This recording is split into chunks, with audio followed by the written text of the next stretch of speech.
Great morning, great afternoon, and great evening, whichever you may be tuning into the video, man. I'm excited to be back here today, man. And today we're talking about lack of accountability part 2. Lack of accountability part 2. All right, man. So I want to expand on talking about those relationships with friends and family and really just expand on it and give a little bit more detail and then talk about it in a little bit more depth than last week. All right. So it's very easy to hide what you have going on within the friend group, within the family, when you're the strong friend, you're the strong family member that everybody is coming to with their issues, okay?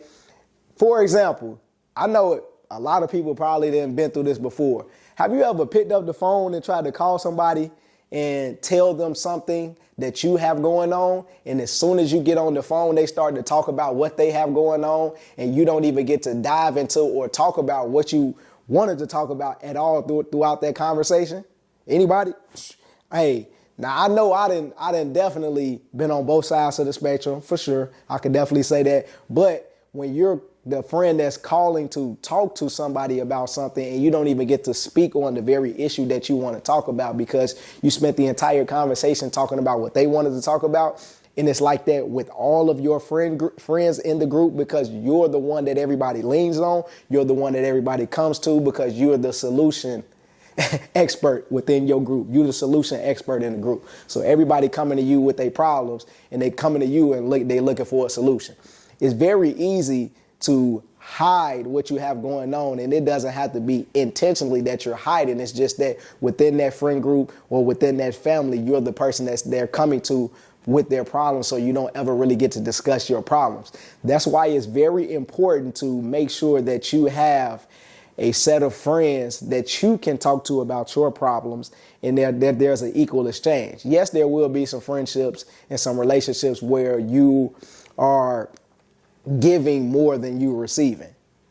You're not going to be able to have every relationship where you give and receive the same amount in life. It just doesn't work that way, regardless of what type of relationship it is. So in order to be more realistic when it comes down to having these relationships and when it comes down to being able to get that accountability, you have to surround yourself with other people that are able to listen and hear you out. Another person that could possibly do that is you having a therapist. You having a therapist, somebody to talk to directly about your problems and things that you have going on is a positive benefit that you can have. On top of that, if you are a believer, you can talk to God about your issues and directly talk to the source about how to solve these problems, about what to do in these different situations with what's going on.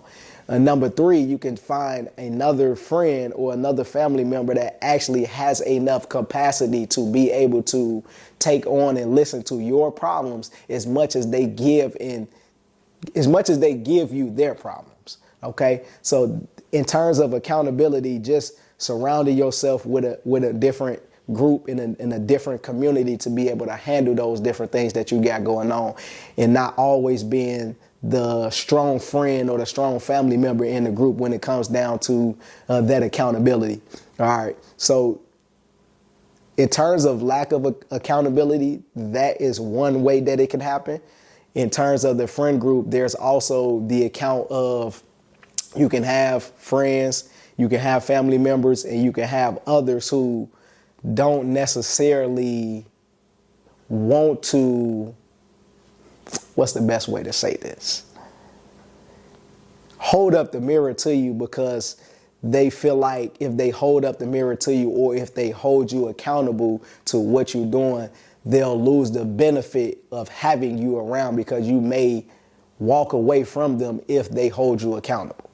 This can happen in any group. They feel like if they come to you and talk to you and hold that mirror up and make you be accountable to what you said and what you did, that they'll lose the benefit of having you. So they just don't say anything at all. There are those type of friends, there are those type of family members, there are those type of associates who do that. The other reason is sometimes they are so caught up in what they have going on that they don't even see that you have a issue or that you have something that's going on. They're not able to read. They're not able to read your body language. They're not able to read your mood. They're not able to see the different things that are going on with you, to be able to even see that there is a way that you're being that's outside of your normal self, because they're so consumed with other things that are going on that they can't even see that you are lacking and that you are down and that you have things going on. Another thing when it comes down to that friend group and that family is, I'm trying to think of the way to say this. Let me expand on as far as them being able to see. Sometimes within the group or within that family, they don't have the capacity to see beyond what they can see in themselves. So they can't see what's wrong with you because they can't see what's wrong with them. So that's why it's important to put people around you that are more self-aware, that also hold themselves accountable, so that they can also hold you accountable as well. Because when there's a lack of self-awareness, when there's a lack of what's going on with oneself, it's hard to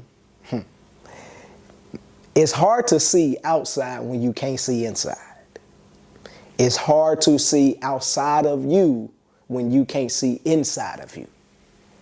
So if you can't see what's going on in the inside of you, sometimes you're not going to be able to see what's going on the outside or the inside of somebody else. So that's why it's very important to have that level of self-awareness and to be able to have those other things around you, to be able to hold that mirror up and be able to look at yourself and be accountable to the things that you have going on. All right, give me 1 second. I'm going to take a look at this. And because it was one other thing that I know I wanted to talk about in terms of accountability that, man, for some odd reason, I just cannot seem to remember exactly what it was. A few moments later. In terms of the accountability and in terms of not bringing it up to you, there's also the other side of accountability, that the person doesn't bring something up to you because they're scared of how you're going to react. So because they know you may be a person that is more defensive, that you may be a more person that is unwilling to listen to the advice, or unwilling to see or even hear out the things that other people bring to the table, sometimes that is also another reason why somebody might not hold you accountable, because in their attempt of holding you accountable, your reaction to the accountability is screaming out instead of being, it's screaming out instead of being still and allowing the input in from others to be able to focus in on what it is that you need to grow in. They feel when they speak to you that it's more of you feel like they're attacking you than it is an actuality of you listening to it is what they have to say. So they avoid saying anything to you at all because they're scared of how you're going to react. So within that group, you're never held accountable, and they allow you to continue to move with dangerous behavior, dangerous thoughts, dangerous actions, and mindset. Like they allow you to that's just him, or that's just her. Hey, hands off. You can't say nothing about that. So there is that piece when it comes down to accountability. I also, for the last one, as far as this accountability goes, part 2 that I want to speak on is, I think sometimes when it comes down to, when it comes down to accountability, there has to be a level of intimacy, a level of understanding, and a level of relationship there to be able to hold be able to hold people accountable when it comes down to certain things. Now, the reason why I'm saying this is because Sometimes when somebody tries to come and speak to you about something that is not in particular the relationship that y'all have, sometimes it's very hard to hear a person out when they try to speak to you about things that y'all have never built the rapport in the relationship to be able to speak about. So sometimes it is easier to hear those things from other people, and it takes more time to be able to hear and discern that coming from somebody who does not have that type of relationship and rapport with you. So yes, they should be able to hear you out when you come into them, even if y'all don't have that type of relationship. But just keep in the back of your mind, if y'all don't have that type of relationship, that they might not be receptive of what you have to say when it comes down to this particular thing or issue.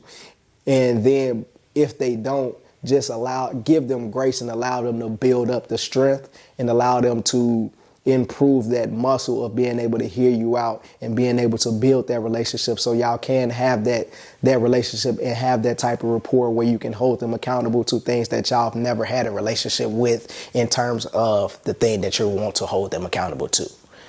All right, man. So that's it for this week, man. That's lack of accountability part 2, man. Lack of accountability part 2, man. Y'all already know, man, that greatness is in the heart, baby. That greatness is in the heart, baby. And we all got it. Let's go. Woo!